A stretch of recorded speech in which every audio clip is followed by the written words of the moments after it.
Hey, you guys, I just wanted to, I had to pull over for a second. I was just on my way back from Seattle, and I wanted to share a quick experience and a quick thought and issue a challenge to all the youth and actually their families this week. But today, part of the reason why I was going to Seattle is I was going to drop off um, a bunch of clothes and a vehicle. I went with my brother to go visit my sister and her husband, who were over at UW Medical Center in the hospital. Um, and the reason they're there is because a couple nights ago, my sister, who's the youngest in our family, she is pregnant with their first baby, and she's just about 24 weeks along, and her water broke the other night, which is not a good thing this early on in her pregnancy, and they had to scramble and drive from Ephrata all the way down to Wenatchee, and then they had to put her on an airplane over to Seattle, where she's going to be for the next several weeks, and uh,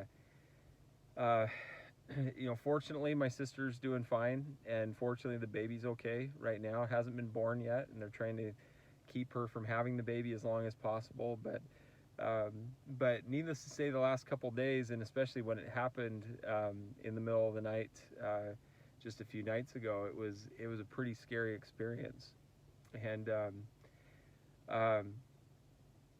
anyway, I was thinking about it today. I was realizing how grateful I was for the plan of salvation, and how grateful I was to know um, that Heavenly Father does have a plan, and that no matter what happens to my soon-to-be nephew and my sister and her husband Brian, and that everything will be okay. And I was really grateful for that. And then um, today, as I was out and about, I got a notification on my phone um, that reminded me that today was supposed to be our first youth ward temple trip today, and that partly made me really sad. That because honestly, there's no place I'd rather be right now than to be in the temple with all of you. That's where I'd like to be right now, and I look forward to when we can do that. Um, but the other part of me was really touched when I got that message, because it reminded me again how grateful I am for the temple and for the plan of salvation, and just how that knowledge made this experience, a really hard experience, so much easier than it would have been otherwise. And I was grateful for that. But as I was thinking about this today, I really wanted to make, we wanted to really make the fact that we can't be in the temple today, and we really have no choice. There's nothing we can do about that. We started thinking, well, what can we do? And that's really what our focus has been on. And so that comes to my challenge today. And the reality is that even though we can't go to the temple, we can still do temple work. Fortunately, there are temples that are now opening up worldwide. I believe there's a little over 50 of them that have now opened up for certain ordinances. And there will be more that will be opening up in the coming weeks. But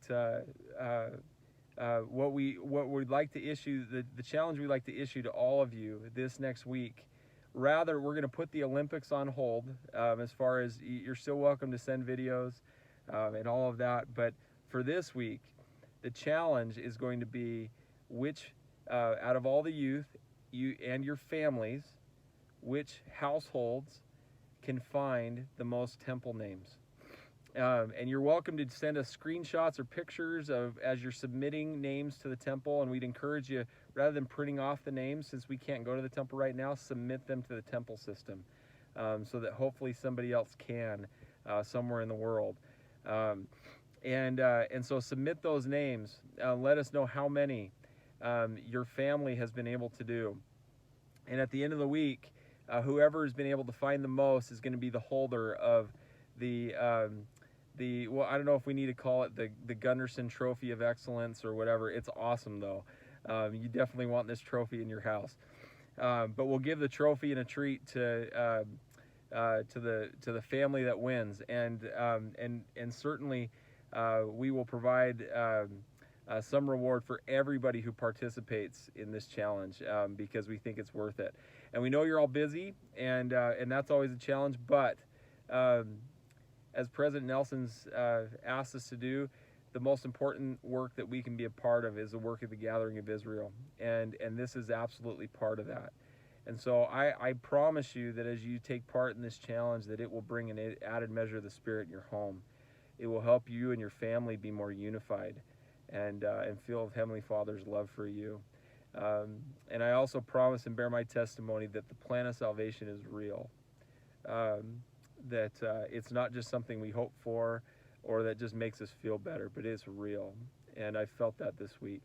But that is our challenge to each of you and our testimony. We love you, but we'd ask that you get to work and start finding as many names as you can. If you need help, if you don't know how to do it, you don't know how to log on, contact a member of the Bishopric, please, or contact Brother Helton, Sister McCubbin, Sister Potter, Brother Robbins, Sister McCubbin, whoever you need to get in contact with. Don't be a stranger, and we can help you and your family get logged in and get set up and learn how to do this stuff, because it's actually pretty easy to do. So that's our challenge to you. We love you, and we will talk to you soon. Thanks.